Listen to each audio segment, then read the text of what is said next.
Hello, Alicia. Hi, Jared. Welcome, everyone, to Vibrations and Manifestations. Yeah, welcome. We're so glad you're here with us. Today we are.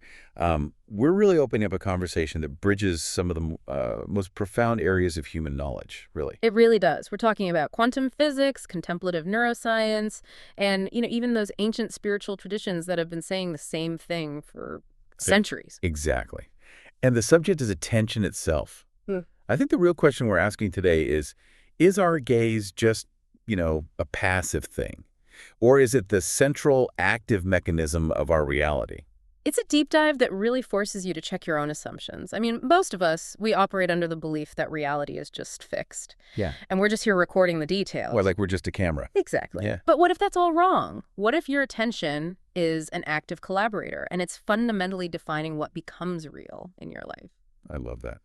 We're moving beyond just simple mindfulness, the idea that you should just be present. We're diving into the mechanics of awareness. Mm-hmm. The way I see it, sustained attention isn't just a good habit. It's like an operational daily life superpower.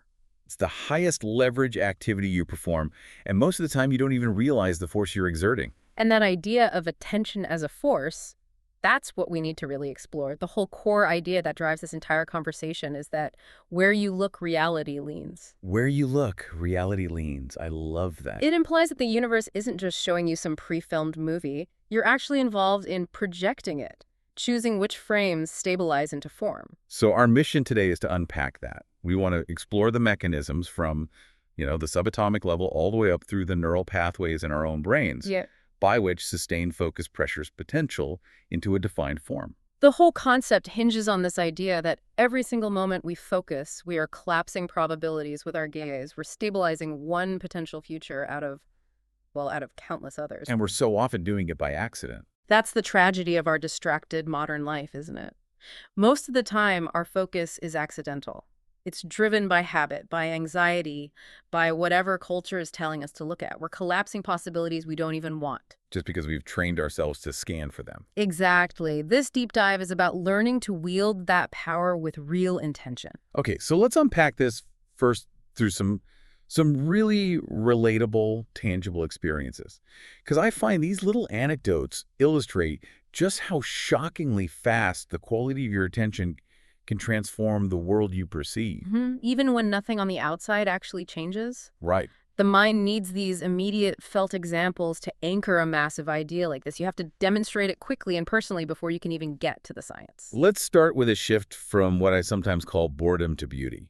This is an experience I had not too long ago. Oh, I know this one, the Café scene. Café scene, exactly. Yeah. So my initial state is what so many of us default to. I'm there, physically, sitting with my laptop, a coffee that had become this sad, lukewarm puddle. Hey, I know that puddle. You know the puddle. Right. And there's the hiss of the espresso machine. It just felt like this whole cacophony of minor annoyances. I was so distracted, mentally trying to juggle 3 different things at once. You're running 3 halves, as you call it. That's it. It's the perfect description of the modern default state. You're multitasking, but you are completely unengaged. You're observing your life with the enthusiasm of a damp napkin. A damp napkin, that's good. Everything gets rendered flat and dull and inconvenient. The world stops being this rich environment, and it just becomes an obstacle course. Or just a backdrop to your own internal stress. Mm. It's because the attention is so fragmented. It's not on the moment. It's constantly scanning for the next thing that you have to do or the next thing that could go wrong. And that kind of defensive, reactive observation, it just bleaches the color out of everything. It really does. But then this pivotal moment happened. A conscious internal directive just cut through all that noise. It was my own inner voice just saying, hey, look up, you gremlin. Stop reviewing your life as if it were a bad sitcom. And the shift was instantaneous. I put down the phone, closed the laptop, and just looked with intentional, focused, singular attention. And the change that follows is so profound because it has zero external cause. Nothing actually changed in the cafe. Nothing. I just consciously directed my focus to observe the elements of the scene that I was filtering out before. And suddenly the sunlight, which was just blinding a second ago, was pouring through the window like the universe paid extra for good lighting. And even the little things change. Oh, totally. Even the dust particles, which I probably would have thought were a sign that the place needed cleaning, they were now drifting in slow-mo like I was in a perfume commercial. The whole energy of the space just changed And your emotional state shifts right along with it. in lockstep. There was this couple behind me, and I was like 5 seconds away from just resenting them for talking too loudly. Yeah. And now they sounded like background characters in some wholesome indie film. The same sound, the same light, the same coffee, but the quality of your subjective reality is completely transformed. It was. And the latte, which was that sad, lukewarm puddle under the pressure of my dull observation, was now delicious. Chef's kiss. 5 stars. The insight there is so crucial for anyone listening. You realize the environment wasn't boring, your observation was boring. Exactly. My passive, fragmented participation in that moment was determining the extremely low value I was receiving from it. The second I engaged my attention actively, the value of the moment shot right up. It's just a stark example that your perception isn't a window onto reality. It's a co-creator of your immediate subjective experience. Absolutely. So if that works for, external aesthetics, what about our internal narrative, our emotional state? And that actually brings us to an experience you had. Right. My story deals less with cafe lighting and more with this deeply ingrained habit of what I call auditioning for the lead role in Anxiety the Musical every single morning. Huh. I think a lot of us have been in that show. Oh, I was the star for years. My default state, before I even sat up in bed, was just this comprehensive list of all potential failures. Deadlines, dread, tasks I'd forgotten, the state of the world. Oh, well, yeah. And that creeping suspicion that something was definitely rotting in the back of the fridge. It was a full-spectrum anxiety scan. It's such a textbook example of an attention loop built on hypervigilance. It's a survival mechanism that's just run amok in a safe environment. It is. My internal narrator was whispering the most destructive script possible. Good morning, sweetie. Everything's on fire, and it's probably your fault. My attention wasn't observing the reality of my cozy blanket. It was predicting the worst possible reality and anchoring me to that dread. So what was the intervention? What changed? It was wonderfully simple, but completely counterintuitive when you're caught in that loop. A therapist friend of mine casually suggested, have you ever tried noticing what's working first? Wow. And when you're in that state, that's such a foreign concept. Yeah. The brain just resists it because it's been rewarded for years for finding problems. It was a violent redirection of my attention's focus. I like to think of attention as a kind of magic wand. And in my case, I had been using my magic wand to summon minor inconveniences. Now I was being forced to scan the horizon not for storms, but for stability. And what did you find? What was the result? It was dramatic precisely because the elements I focused on were so mundane. The sunlight streaming in, the fact that I wasn't currently in any pain, the blanket was cozy. The simple things. The simplest, and most importantly, my body, my heart, lungs, all my organs, they were all doing their thing without a meeting or a memo. That is the critical piece for everyone listening. The key isn't to find some massive, life-altering success every morning.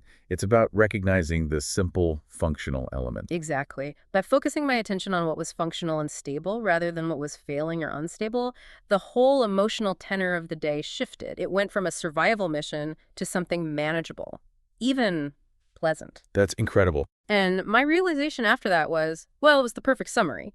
I realized my attention is basically a magic wand, and I've been using it to summon minor inconveniences like an idiot. Now I aim it at better stuff. That shift in the internal narrative, from fear-based prediction to just an intentional focus on functionality, that's the first real step in this whole active collaboration process. So if we pause here, the key takeaway from both your story and mine is that the external circumstances, the noisy cafe, the pending deadlines, they didn't disappear. Not at all. But the impact of those circumstances was immediately modulated by the filter of our observation. This confirms that the act of attention isn't just recording reality, it's exerting pressure on reality's emotional and subjective definition. It completely flips the script. It wasn't the external world causing the low state, it was the filter. How often are we observing our lives with that damn napkin filter without realizing we control the aperture? It forces us to take responsibility for our perceptual reality. It really does. Okay, so now that we've seen the immediate, observable effects in daily life, we need to move from the anecdotal to the analytical. This is where we ground the whole concept of participatory attention in science and spiritual tradition. Right, we're transitioning it from a pleasant idea into a validated mechanism. This part is the intellectual anchor of this whole deep dive. I find it so fascinating that we can draw on 3 distinct but convergent areas: physics, neuroscience, and spiritual philosophy, and they all arrive at the same core conclusion about the active, formative role of observation. The fact that these three disparate fields align is what gives the whole claim its weight. Absolutely. So where do we start? Let's begin with the concept that lends this entire phenomenon its name and its metaphor, the quantum observer effect. This is one of those things that's often cited, but I think we need to go deeper than the standard metaphor. In the world of quantum mechanics, particles are not fixed objects, right? Not at all. When they're unobserved, they exist as a fluid, probabilistic, undefined wave of function. It's a field of potentials, all simultaneously existing in multiple states or locations at once. But the moment measurement or observation occurs, That wave function collapses into form.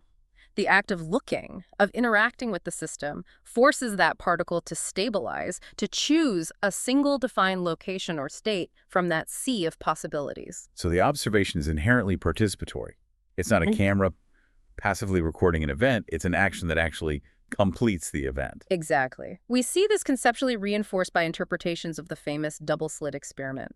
The behavior of photons shifts radically depending on whether or not an observer or a measuring device is put into the setup. When they're observed, they stop acting like waves of potential and start acting like particles, like defined form. Right. And this philosophical implication was immediately grasped by the pioneers of the field. Niels Bohr, Werner Heisenberg. They recognized that the consciousness of the observer was just, inextricably intertwined with the reality of the observed. It shattered that classical view of an objective, independent reality. And the most striking interpretation for what we're talking about, I think, comes from the physicist John Wheeler and his concept of participatory reality. Oh, absolutely. He suggested the universe isn't simply out there, independent of us. Instead, it's a self-synthesizing mechanism that actually relies on observers to define its features. He summed it up with that famous phrase, it from bit, meaning everything, the it, derives its existence from observation, the bit of information. So if we translate this metaphorically to daily life, our attention literally acts like the hand that presses enter on a possibility. That's a great way to put it. If your life presents 100 potential versions of tomorrow, some positive, some neutral, some fear-driven, the version you spend the most time focusing on, scanning for, or preparing for is the one whose wave function you are stabilizing. You are collapsing that probability into a more defined form. But wait a moment, that can sound like a really grand philosophical leap. How do we justify applying a quantum theory, which deals with electrons and photons at the subatomic scale, to something as big and complex as my job, or my relationships, or my finances? That scale difference seems like a massive conceptual chasm. That is an essential question. And it's true, applying microphysics directly to macro reality is controversial, but the principle is sound, and it's supported by the other pillars we're about to discuss. The quantum metaphor establishes that observation has a non-passive, formative function at a fundamental level of existence. It proves the possibility. I see. So the mechanism of transformation might be different at our macroscopic scale, but the core principle, that definition, requires consciousness. That's the universal truth we're anchoring to. Exactly. And the most compelling evidence that this principle scales up comes from our second pillar, neuroscience. Neuroplasticity provides the large-scale biological proof that attention shapes existence. It's not just changing your mood. It physically and functionally remodels the architecture of your brain. It's the literal implementation of the idea that sustained focus builds infrastructure. It's the neurological basis for habit formation, for learning, for emotional regulation. Every time you apply your attention in a sustained way, you're thickening or sharpening the associated neural pathway. Precisely. And this mechanism aligns perfectly with research from neuroscientists specializing in consciousness. For instance, Dr. Richard Davidson's work on long-term meditators showed measurable increases in gray matter density in areas of the brain associated with attention and compassion, like the prefrontal cortex. That's significant. Yeah. It means a conscious choice to focus on, say, compassion results in a physically denser, more robust area of your brain dedicated to processing compassion. You literally built a bigger engine for that quality. And we see it in other areas, too. Someone like Dr. Andrew Huberman, when he discusses focus and learning, emphasizes how deliberate, sustained attention strengthens synaptic connections. The more focused the attention, the more rapid and permanent the structural changes.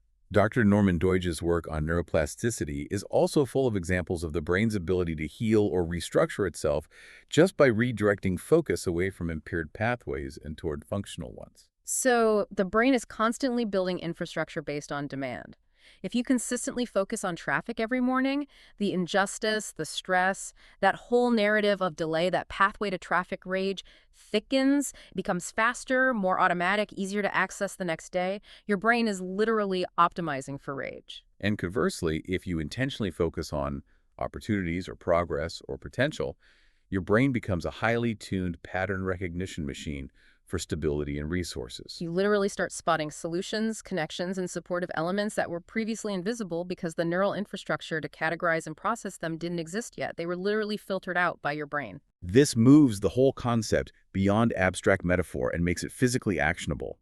You are actively sculpting your future mind with the choices your present mind keeps making. Every choice of focus builds the cognitive machinery that your future self will run on. It transforms attention from a passive receiver into a foundational building block of your mental reality. Which brings us to the third pillar, the synthesis that we find in spiritual traditions, which articulate this finding as a clear law of consciousness, the law of focus.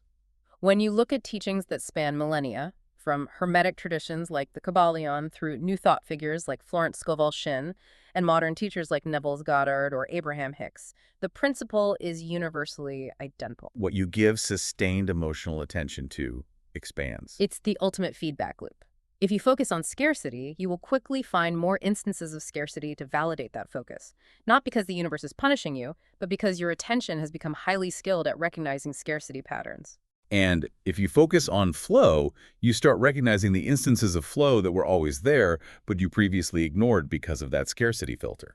But there's a vital nuance here. This does not mean practicing denial or toxic positivity or ignoring real problems. That kind of emotional repression or resistance still gives the problem enormous energetic weight. Correct. Resistance means you are still fully engaged with the problem, you're fighting it, and so you're reinforcing its existence with your attention. The power is in approaching problems with intention rather than reactivity. The spiritual guidance emphasizes the necessity of neutral observation. So what does neutral observation look like in practice? It's that moment where you look at a perceived obstacle, a debt, a difficult conversation, a recurring flaw, and you simply state internally, devoid of all the drama, here it is, I see it. Just acknowledgement. Just acknowledgement. Without the narrative of victimhood or the energy of internal resistance. That simple act is said to dissolve chaos faster than resistance ever could. Because when you remove the emotional drama, you withdraw the energy that was stabilizing that problematic reality. The quantum wave of that problem can then loosen its grip on that defined form. You're acknowledging the situation exists without feeding it the energy of your emotional investment. And that frees up your attention to find a solution or focus on a better alternative. The convergence is just. It's undeniable. Observation is definition. The quantum world proves it at the smallest scale. Neuroscience proves it at the biological scale. And spiritual traditions confirm its efficacy in the scale of our daily lives. So that was a heavy lift, but it was essential. It was. We've established the why your attention pressures reality into shape. Now we move into the practical application. How do we shift from being a passive observer, lost in fragmented attention, to an active collaborator who uses this superpower intentionally? This is where we move beyond theory and provide real-time, actionable tools that you can deploy right now to manage your own nervous system and direct your attention consciously. We start with something wonderfully simple but immediately effective, particularly for those of us whose minds feel constantly overwhelmed. It's called the observation fast. The goal here is just clarity. We are fasting from judgment, from commentary, from that internal review for a set period, maybe just 1 minute, aiming for pure, unseasoned awareness. It's designed for an immediate nervous system reset. So for you listening, let's try to articulate the process in detail. It really means separating the sensory input from the commentary about the sensory input. We're asking you to look around your space as if you're a neutral documentarian. You are separating the objective data from the subjective narrative. Notice the simple sensory inputs. Maybe it's a sound, the distant sirens, the hum of your refrigerator. Maybe it's the feeling of your shirt on your skin or the temperature of the air in the room. And the crucial step, this is where the friction is, to notice it without attaching a label, a story, or an immediate Yelp review.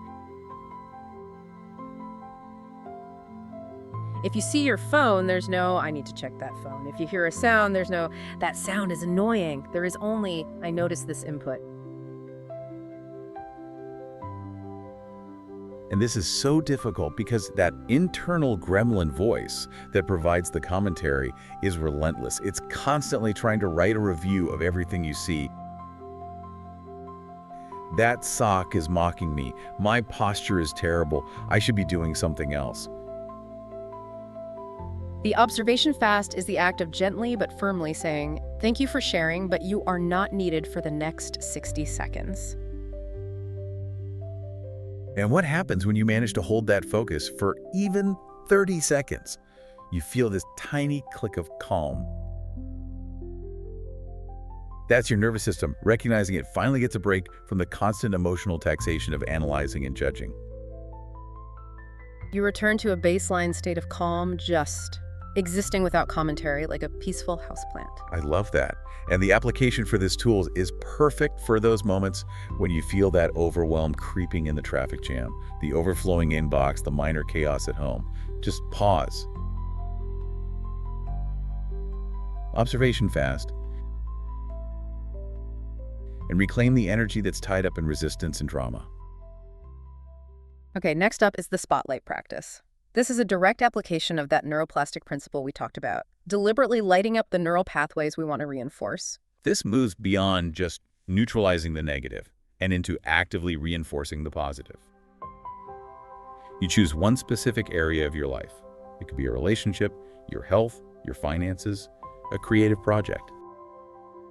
And the goal is not forced delusion, but conscious, evidential focus. We are consciously shining a spotlight on what's already working there, even if the working part is only 5% of the whole situation. I find this framework is so brilliant because it prevents the mind from just defaulting to scarcity. We look for three very specific things, and this forces your brain to search for evidence of stability and progress, rather than just scanning for flaws. The first find is something stable. Look for anything that hasn't completely fallen apart. Maybe you're having trouble with money, but your internet is still working, or your car is still functional. Or maybe your relationship is struggling, but you still both agree on the quality of coffee. Exactly. Find the foundation that is currently holding. The second find is something improving, even if it's slow. The key here is that progress is progress. You may not have hit your major health goal, but you didn't have a soda today, or you walked for 2 more minutes than you did last week. We have to honor the subtlety of growth because sustained attention on subtle growth is what triggers the brain to accelerate that pathway. And the third, something supportive, comforting, or quietly functional. These are the unsung heroes we take for granted until they fail. Like the quiet warmth of your heating system, the fact that your body remembered how to walk to the kitchen without you having to manually operate every muscle. Or the functional Wi-Fi that allows you to be listening to this right now. When you apply this intentional focus to these three areas, you are physically and neurologically reinforcing the pathways of capability and stability. You are signaling to your brain and, conceptually to reality, oh, we're doing more of that now. That subtle vibrational shift you feel is the energy of your attention moving away from the whole and toward the foundation. Our third practical tool is the shift the lens moment, which is a rapid cognitive reframing technique designed to immediately drain the drama out of minor irritations or hiccups. I use this one all the time. It's great for managing those moments that trigger that internal Netflix-level plot arc, the exploding smoothie in the cup holder, the sudden traffic snarl, that cryptic or slightly rude text message. The goal is to move the incident from an intensely personal experience to an impersonal, observed, natural event. And the technique is to step back internally and narrate the event with absolute National Geographic seriousness. You immediately interrupt the emotional spiral by making the subject of the drama external to you. You might say to yourself with that calm, Attenborough-esque voice, here, we see a human. encountering a completely normal moment of frustration. Or observe how the human reacts to a minor inconvenience they absolutely did not sign up for. Note the elevation in heart rate and the production of cortisol, despite the low actual threat level. The moment you externalize the drama and narrate it, it becomes impersonal. The high emotional charge just drains out because the moment isn't a personal attack by the universe, it's just a pattern, a thing that is happening within the ecosystem of modern life. This cognitive reframing is essential because it maintains your position as the active collaborator. It allows you to choose your next move, laugh, take a breath, find an alternative route, instead of passively allowing yourself to be spiraled by the incident. You remain the conductor, not the instrument being played by circumstances. So those tools are fantastic for immediate, moment-to-moment recalibration. But sometimes, life doesn't just send us a hiccup. It sends us a loop. Right, a repetitive, stuck pattern. The same bad argument, the same financial anxiety, the same career wall. When that happens, it's a clear sign that our attention has become too consistently focused on and comfortable within that negative pattern. This is where we initiate what I like to call manifestation debug mode. It's a method for gently clearing out the static. We are diagnosing the source of the persistent negative feedback loop, recognizing that the loop is not cosmic punishment, but the echo of our own reinforced observation. The core insight is that the pattern is held in place by the observation itself. Think of that annoying dynamic in a friendship, the recurring self-doubt, or the constant feeling of being behind. Your attention is providing the steady energy required to stabilize that specific, unwanted probability. So we need to interrupt the reinforcing observation, and this begins with the first debug question, which requires brutal honesty. What am I continually observing that reinforces this loop? You have to let that question just resonate. What are you repeatedly describing, thinking about, or pointing your internal camera at regarding this stuck situation? You might feel the problem is external, but so often it's not the external situation that repeats, it's the observation that we keep making about it. We keep scanning for the same flaw in our partner. We keep rehearsing the same story about our finances, like it's never enough. We look for evidence that validates the current negative narrative. And that narrative is the psychological glue holding the pattern in place, because your attention is stabilizing that reality moment after moment in the present. So once we identify that reinforcing observation, the specific action of focus, we move to the second question. And this one is designed to break the contract we made with that loop. The question is, what story would start shifting if I stopped retelling it? This is about pinpointing and retiring that reinforcing narrative. I'm behind. No one listens to me. This is just how things are for me. That rigid narrative provides the structure for the reinforcing observation. If you retire the narrative, the observation loses its gravitational pull. And the key here is not to replace the old narrative with some ridiculous, unbelievable fantasy. That just creates resistance in your mind. Right. Instead, we just whisper a tiny rewrite that is gentler and more open-ended. Something that introduces spaciousness for change and feels believable. So you could replace a rigid narrative with a simple, open possibility like, I'm learning, I'm shifting, or I'm available for better outcomes. Or even just, I am entering a new, more supported phase. These are soft enough that your mind can accept them, but they fundamentally change the direction of your focus. You can feel how the energy shifts when you do that. That feeling of the pattern loosening, of the dread dissolving, that's your attention unhooking from the loop. You are consciously withdrawing the participatory energy that was stabilizing that unwanted reality. And we seal that with a signature reset phrase, bringing us back to the intentionality of our focus and signaling to our system that we are choosing a new path. Let's clear that static and tune into magic.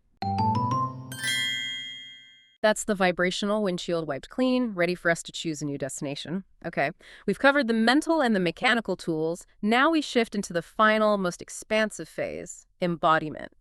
We're going to use a visualization to illuminate a new possibility, allowing you to truly feel the observer effect in your body, not just understand it in your mind. This is the movement from cognitive work to somatic awareness.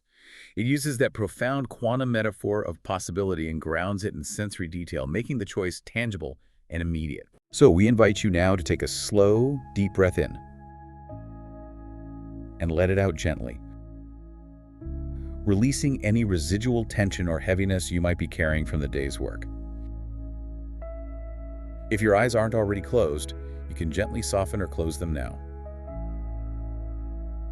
Let the world blur for a moment as we enter this visualization.